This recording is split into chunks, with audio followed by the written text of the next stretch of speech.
গাদ্দা ইমন, বাটপার ইমন বলবে প্রত্যেকে। তাকে তারেক রহমান, আমি শেষ করি, তাকে তারেক রহমান একটু, ওই লোককে তারেক রহমান ওই প্রোগ্রামে জুলাই যোদ্ধার প্রতিনিধি হিসেবে তার পাশে মঞ্চে বসিয়ে রেখেছিল। আমরা বিএনপি এবং তারেক রহমানকে স্পষ্ট করে একটা কথা বলি, তারা যদি মনে করে যে আওয়ামী লীগ যেভাবে আমাদের ৭১কে নিজেদের মধ্যে কুক্ষিগত করে অপব্যবহার করেছে, প্রশ্নবিদ্ধ করেছে, একই কায়দায় তারা করবে, এটা আমাদের এই ২৪-এর যোদ্ধা আর শহীদ পরিবারদেরকে দিয়ে করানো যাবে না ইনশাআল্লাহ।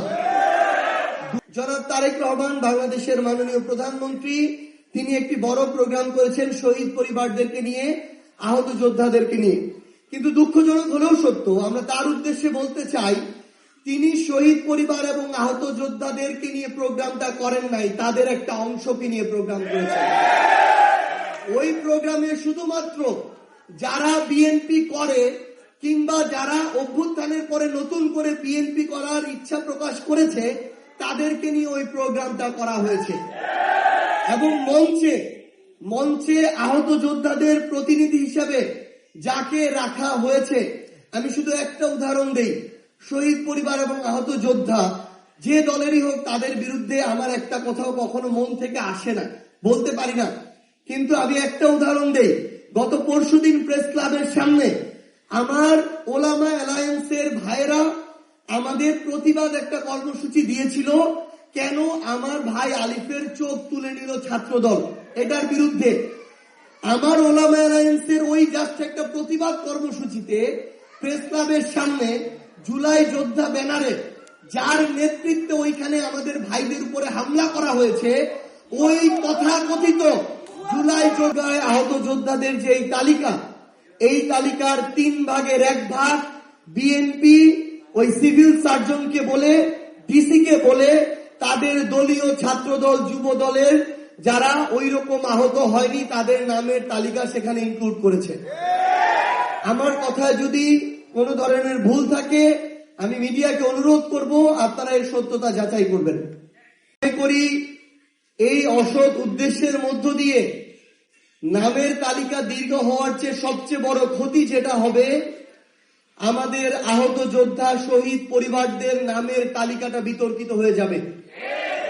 ১৯৭১-এর পরে বিগত ১৬-১৭ বছরে আওয়ামী লীগ নামে বেনামে টাকা খেয়ে বিভিন্ন স্বজনপ্রীতি দলীয়করণের মধ্য দিয়ে বাংলাদেশের মুক্তিযোদ্ধাদের ইতিহাসটাকে এবং মুক্তিযোদ্ধাদের তালিকাটাকে বিতর্কিত করেছিল। সেই তালিকার এখন পর্যন্ত সংশোধনও হয় নাই, সংশোধনের উদ্যোগও নেওয়া হয় নাই। আমরা আমাদের এই জুলাইয়ের যারা শহীদ আছেন, যারা আমাদের আহত যোদ্ধা আছেন, তাদের কোনো বিতর্কিত তালিকা চাই না। আমি উদাহরণ হিসেবে স্পেসিফিক বলছি, আমরা ঠাকুরগাঁয় যখন গিয়েছি, আমাদের যখন আহত যোদ্ধাদের সাথে কথা হয়েছে, তারা বলেছে ঠাকুর ২ নম্বর, আমাদের আহত যোদ্ধারা এমন এখনো অনেকে আছে যাদের এখনো ট্রিটমেন্ট প্রয়োজন, হয়তো আরো ২, ৪, ৫, ১০ বছর ট্রিটমেন্ট করা লাগতে পারে। এমন অনেকে আছে যার চোখে এখনো গুলি আছে, যাকে মৃত্যুর আগে পর্যন্ত ট্রিটমেন্ট করাতে হতে পারে। কিন্তু আমরা এখন দেখছি আমাদের এই আহত যোদ্ধারা, এখন আমরা বুঝি যে কেন আসলে তারা হাসপাতাল ছেড়ে যেতে চায় নাই। আজকে যখন আমার ওই সহযোদ্ধারা নিটোরে যায়, চক্ষু বিজ্ঞানে যায়, সিএমএইচে যেতে চায়, পিজিতে যেতে চায়, একজন সাধারণ রোগীর সাথেও যেই ধরনের ট্রিট করা হয়, তারা যখন পরিচয় দেয় তারা জুলাই যোদ্ধা, তারা তার চেয়ে বেশি সেখান থেকে একটা বিচ্ছিন্ন আচরণ তারা পেয়ে ফিরে আসে। আমরা বর্তমান বিএনপি সরকারকে বলতে চাই, আমার পার্টির আহ্বায়ক সংসদে দাঁড়িয়ে বলেছিলেন এই অভ্যুত্থানে আমাদের সবার অংশগ্রহণ ছিল। ছাত্র সংগঠনের যখন নাম উচ্চারণ করা হয়, জনাব নাহিদ ইসলাম প্রথম নাম উচ্চারণ করেছিলেন ছাত্র দলের, অথচ জনাব নাহিদ ইসলামের ছাত্র সংগঠন ছিল ছাত্র শক্তি।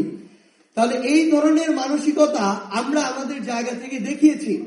কিন্তু আজকে বিএনপির জায়গা থেকে আমরা শুধু এটাই দেখি যে তারা তাদের অংশগ্রহণ ছিল, এটা এস্টাবলিশ করতে চায়। এটা এস্টাবলিশ করার কিছু নেই, আপনারা ছিলেন, এটা আমরা স্বীকার করি। কিন্তু আপনার কাজের মধ্য দিয়ে যদি এটার প্রকাশ না পায়, আমার যোদ্ধারা গিয়ে তার কার্ডটা দেখানোর পরও যদি চিকিৎসায় ন্যূনতম প্রায়োরিটি না পায়, তাহলে আপনাদের এই মুখের কথা বলার চেয়ে না বলা অনেক ভালো। আমরা বর্তমান সরকারকে আহ্বান জানাবো, আমাদের যারা সহযোদ্ধারা আছেন, আহত যোদ্ধারা, তারা তাদের কার্ড দেখানো সাপেক্ষে বাংলাদেশের যে কোনো সরকারি বেসরকারি হসপিটালে তারা প্রায়োরিটি চিকিৎসা পাবেন, বিনামূল্যে চিকিৎসা পাবেন। এই ব্যবস্থা নিশ্চিত করার জন্য সরকারের পক্ষ থেকে, স্বাস্থ্য মন্ত্রণালয়ের পক্ষ থেকে সরকারি প্রজ্ঞাপন জারি করতে হবে। তৃতীয়ত, আমরা কিছুদিন আগে দুই একজনকে অপব্যবহার করে সাময়িক এই ধরনের কিছু কার্যক্রম করা যেতে পারে, কিন্তু এটা কোনোদিন দীর্ঘস্থায়ী হবে না, সাস্টেইনেবল হবে না।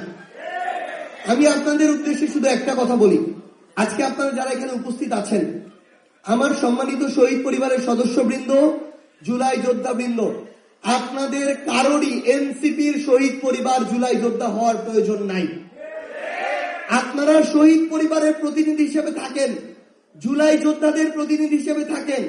যেই দলই ডাকুক, যেই প্ল্যাটফর্মই ডাকুক, আপনারা যাবেন, সমস্যা নেই। কিন্তু মেরুদণ্ডটা সোজা করে সত্যটাকে সত্য, ন্যায়টাকে ন্যায়, ওই জুলাইয়ের মতো বলতে হবে। আপনারা আজকে যে কথাগুলো বলেছেন প্রত্যেকটা নোট করেছি, আমরা প্রত্যেকটা অনুযায়ী ইনশাআল্লাহ ব্যবস্থা নিব। কিন্তু আজকে আপনাদের কারোরই এনসিপির হওয়ার প্রয়োজন নাই, জামাতেরও হওয়ার প্রয়োজন নাই, বিএনপির হওয়ার প্রয়োজন নাই। যদি হন, শুধু এটুকু বলি, যদি হন, তাহলে একটা অংশ হয়তো যে কোনো একটা সময় ক্ষমতায় থাকবে, ওই একটা অংশ বাকি অংশদের উপরেই জুলুম চালাবে। আপনারা এটা ইতিমধ্যেই অনুভব করা শুরু করেছেন। এবং আরেকটা জিনিস হবে, ক্ষমতাসীনদের সাথে যারা থাকবে তাদের মধ্যে আমাদের কাছে খবর আসে, বর্তমান ক্ষমতাসীনদের সাথে এরকম কিছু পরিবার যুক্ত হয়ে তারা বিভিন্ন সুযোগ সুবিধা নিয়ে শহীদ পরিবার এবং আহত যোদ্ধাদের সম্মানের জায়গাটাকে প্রশ্নবিদ্ধ করছে। আপনাদেরকে এটুকু আমি শুধু আহ্বান জানাই যে আপনাদের মর্যাদার জায়গাটা আপনাদের ধরে রাখতে হবে। এই প্রশ্নে কোন দল তো দূরের কথা, আপনাদের কেউ যদি এই প্রশ্নে আপনাদের সাথে কোন প্রতারণা করার চেষ্টা করে, তার বিরুদ্ধে আপনাদের কথা বলতে হবে।